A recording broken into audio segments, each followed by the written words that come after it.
public market. Known kasi ito sa pinakamasarap na lechon.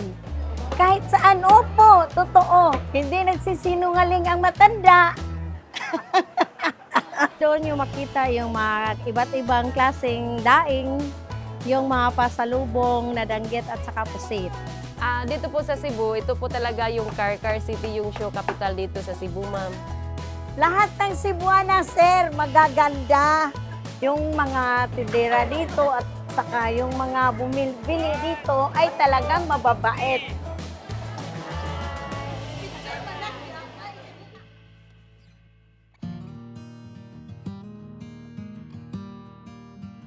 One craft that helped shape Karkar's identity is shoemaking. What began in Barangay Liboron in the late 1800s became a booming industry when the first shoe factory opened in 1913. For decades, local artisans turned leather and rubber into durable shoes, a livelihood and legacy passed from one generation to the next. Though the industry has struggled with the rise of imported footwear, the pride and skill of Karkar shoemakers endure, one handcrafted pair at a time. Dito po sa Cebu, ito po talaga yung Car City, yung show capital dito sa Cebu, ma'am. Kahit nasa Davao, Mindanao, alam nila na may footwear dito sa Car City. Nagsimula po ako matuto ng footwear kasi yung lolo at saka mga tiyahin ko at tito ko, may mga shoe factory po sila noon. Tapos po, na-expose na po ako kasi tumitingin kasi ako kung anong ginagawa ng mama ko, yung mga tito ko. Sa pagde-design po, nung una, ako po talaga yung nagde-design, ma'am. Kasi yun po yung gusto ng customer ko. Dinodrawing ko lang po yun. Paglaki ko, gusto ko po kasi maging architecture. Hindi po kasi kaya ng ina ko tustusin yung pag-aaral namin. Yung nakuha kong kurso, yung maging business management, yun yung nakuha ko ngayon. Nag-try po ako na mag-ipon ma'am para dumami yung mga gamit ko. Tapos dumami yung mga customers ko nasa Manila, Davao, tapos dinadala nila sa iba't ibang bansa. Kaya yun ma'am, nakapag-ipon ako, nakapag-kuha kami ng first branch namin dito sa Karkar City. Tapos nung dumami talaga yung mga customers namin, may na-open din ako ng pang-2 branches, 3. Pero nung umabot yung China, ma'am, mas marami pong nag-stop. Lugi yung mga shoemaker dito. Dahil po sa China, umabot dito, mas mura po yung benta nila kaysa gawa namin. Kaya lugi talaga yung Karkar kaysa China. Ngayon, sobrang hina. Dumami po yung Shopee, TikTok, Lazada, di ba?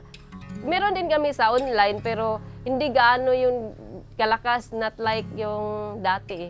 Nang mas nindot jud ilahang kuan kay ang ilahang pagtrabaho, sugad pa sa ilang pagkabatan-on, hantod karon naniguang na sila na mao lang gyapon ilang gitrabaho ba. Wala sila laing na buhat kundi ang ilahan yung pagka-shoemaker na sila ma'am. Importante jud kaayo ang shoemaker diri sa shoemaking diri sa Karkar kay daghan gyud ang mga trabahante nga maoy ilahang gisaligan ang pagbuhat ra gyud og mga footwear diri kay wala sila ilain nga mga kuan gani makita nga trabaho labi na sa mga katiguangan nga naanad na gyud og pagbuhat og mga sandal nga wala sila ilaing makita nga laing trabaho ba. Sa tanaw na ko, ma'am, mapasa siya kung naapay mga trabahante nga mo dool. Kay sa pagkakaroon, ma'am, ang mga batanon, wala naman sila mo buhat og mga ingon ani kasagaran na gyud nga mubuhat og mga sandal kay mga tiguang na gyud sila. Kaya mga batanon na may masudlan lain, mao na ang mga footwear diri sa Karkar nihina tungod sad pud sa walay mga trabahante. Kay nang niguwang na ba, wala na imupuli. Ipapatuloy po namin to kahit humihina po ma'am kasi may mga tauhan kami, umaasa sa amin. Doon kami kumukuha ng lakas sa loob para lumakas talaga ulit yung factory namin.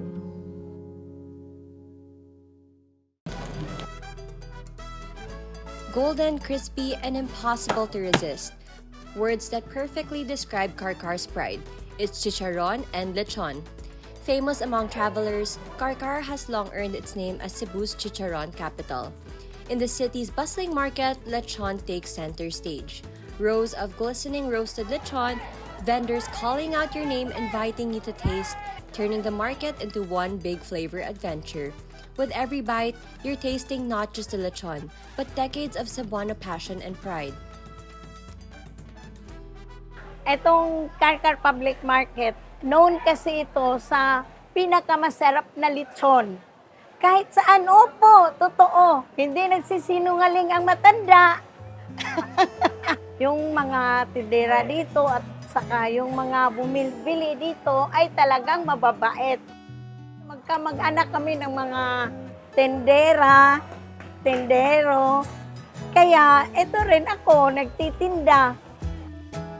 Yun ang hinahanap palagi. Chicharon bulaklak talaga. Kaya sa araw-araw, kailangan namin kumita. Ito kasi yung source of living po namin. Kailangan talaga ang pag-ingat dahil alam mo na, sakitin na, oo, kapag matanda na.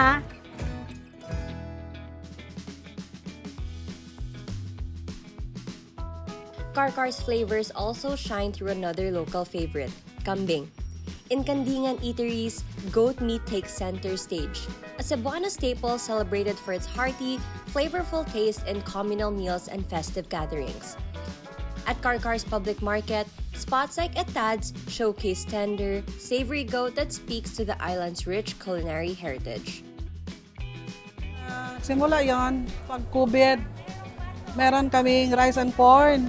Then sabi ko sa kanya, meron kayong ability na magluluto ng kambing. Magta-try tayo dito lang sa tindahan. Yun pala ni Patok. And then, kasi yung mga may sakit, kinain nila yung kambing lamang. Kasi yung kinakain ng kambing ay mga sagbot lang. Specialty yun sa Cebu yung kambingan. Ako po si Ninya Faith Bardilas. Ako po yung anak ng may-ari po dito. Nung bata ako, mahilig talaga magluto yung papa ko ng kambing pag may okasyon talaga sa amin. Kaya yun, parang nag-try sila mag-iba ng business. Kumuha kami ng isang stall dito na karinderya at nagkandingan kami. Yan yung simula, ma'am. Kasi tinayin namin kung pasok ba sa mga tao yung timpla ng papa ko ng kambingan. Masarapan din naman sila. Yung kalirid ng kambing, yan talaga yung ano niya, ma'am. Parang specialty niya. Tapos yung pakla, yung lamang loob ng kambing. Tapos balbacoa. Yung balbacoang kambing, meron din namang balbacoang backup. Sa 5 years, ma'am, dumating yung bagyo. Tapos hinahanap talaga kami, ma'am.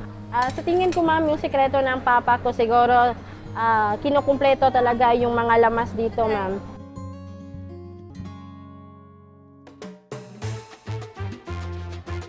Beyond its famous lechon and chicharon, Karkar carries Cebu's coastal legacy with rows of dried fish. Dried fish, or buwad, has been a staple in Cebu for centuries, a practical solution before refrigeration and a way to feed families year-round, especially in fishing hubs like Bantayan Island. Even here in Karkar Public Market, these golden strips of buwad showcase the city's maritime heritage and enduring culinary traditions. Yung may-ari nito, yung nanay ko, mula pa pagkabata namin, 30 plus yung edad niya hanggang ngayon, 70 na siya. Pero ngayon, sa bahay na lang siya.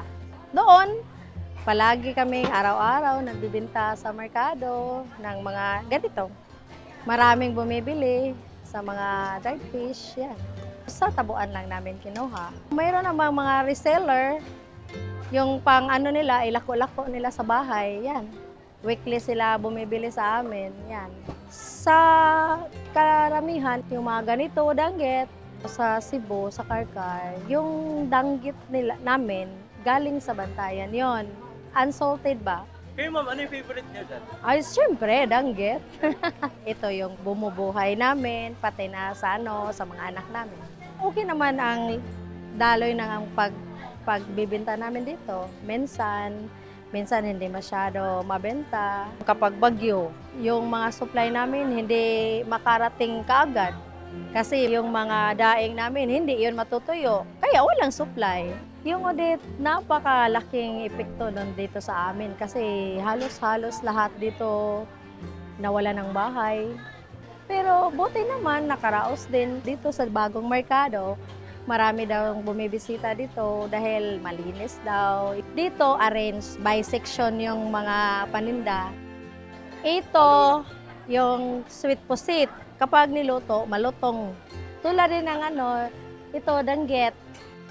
Pero yung mas mabinta namin, itong maliliit. Ito, sa Tagalog, bisogo to. Pero dito sa amin, katambak yung pangalan nito. Oh. Masarap din to lagyan ng sarsaba, yung ketchup. Kapag pumunta kayo sa Karkar, maghanap kayo ng mga dried fish, pumunta lang kayo sa store ni Victoria. Kailangan sa isang merkado may kainan para yung kukumpra yung mga visitors, pag nagugutom, doon sila kumakain. Ito kasi yung source of living po namin. Kaya sa araw-araw, kailangan namin kumita. Mula pagkabata namin, nagtitinda na kami ng daing. Ito yung bumubuhay namin, pati na sa mga anak namin. Minsan hindi masyado mabenta, pero buti naman, nakaraos din. Yun yung talagang gusto ko, yung kahit matagal matapos, basta good quality lang po yung gawa namin. Ipapatuloy po namin to kahit humihina po, ma'am, kasi may mga tauhan kami, umaasa sa amin. Doon kami kumukuha ng lakas na loob para lumakas talaga ulit yung factory namin.